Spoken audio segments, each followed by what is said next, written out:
Manos e manas, sumanos, sumanas, suprimos, suprimas, parentes. Carlos Augusto Ramos, 5 minutos para falar do Programa Nacional de Alimentação Escolar no Marajó. Passa o carro. E eu quase mergulhado nessa tigela de açaí. Seguindo.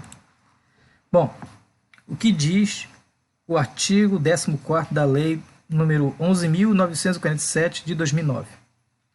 Do total dos recursos financeiros repassados pelo Fundo Nacional de Desenvolvimento da Educação, o FNDE, no âmbito do PNAE, Programa Nacional de Alimentação Escolar, no mínimo 30% deverão ser utilizados na aquisição de gêneros alimentícios diretamente da agricultura familiar e do empreendedor familiar rural ou de suas organizações, priorizando-se os assentamentos da reforma agrária, as comunidades tradicionais indígenas e comunidades quilombolas.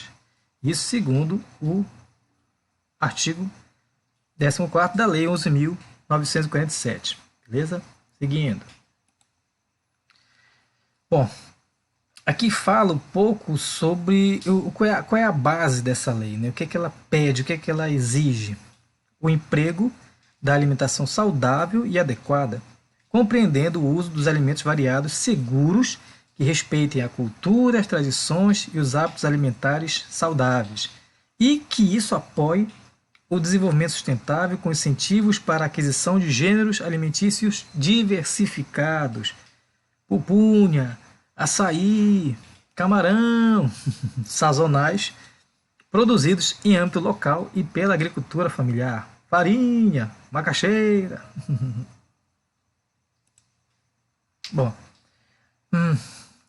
quando a gente vai ver os números dessas aquisições pelas prefeituras, né, a gente percebe que os números estão defasados. Os últimos números são de 2017. Né? Infelizmente, a gente não tem ainda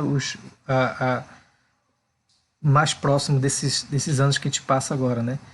Infelizmente. Porém, quando eu fui tabular esses dados, eu encontrei algumas situações que me permitem discutir com vocês um pouquinho, rapidinho. Então aqui, os números de 2017. 2017, como é que foi essa aquisição? Né? Como é que está essa aquisição? Vamos lá.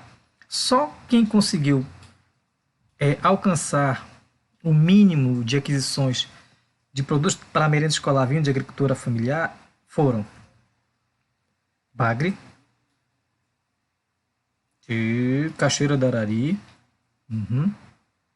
Curralinho, Moaná, Ponta de Pedras, Portel, Santa Cruz do Arari.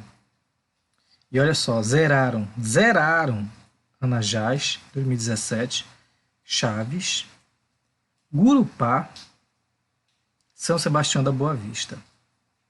Vá lá no site, na página oficial do FNDE, procura os outros anos, beleza? Aí o que acontece? Eu fiz esse levantamento município a município, nos 16 municípios, e cheguei a esse gráfico aqui. 19% foi o obtido em 2017. Está ali o mínimo 30%. A gente não conseguiu chegar a esse 30% em nenhum momento da história, nenhum momento histórico aqui. Talvez o maior número foi o de 2013, 21%. Então, assim, a gente está muito distante daquilo que a gente precisa para atender o mínimo que a lei determina. A gente precisa se mobilizar. Estamos perdendo a chance de uma economia circular que alimenta as crianças com produtos saudáveis. Alguns casos aqui para a gente poder só comparar. Breves, 1,2, 1,9, 1, 2,3, 2,3, 1,6, 7% em 2017. E Melgaço? O último número, 11,4% de aquisições. A gente precisa melhorar muito em Melgaço, em Breves, vários municípios. Está aqui, repetindo, nossa média de 19%. Tá? Vamos lutar por essa economia circular e esse direito das crianças para uma alimentação saudável.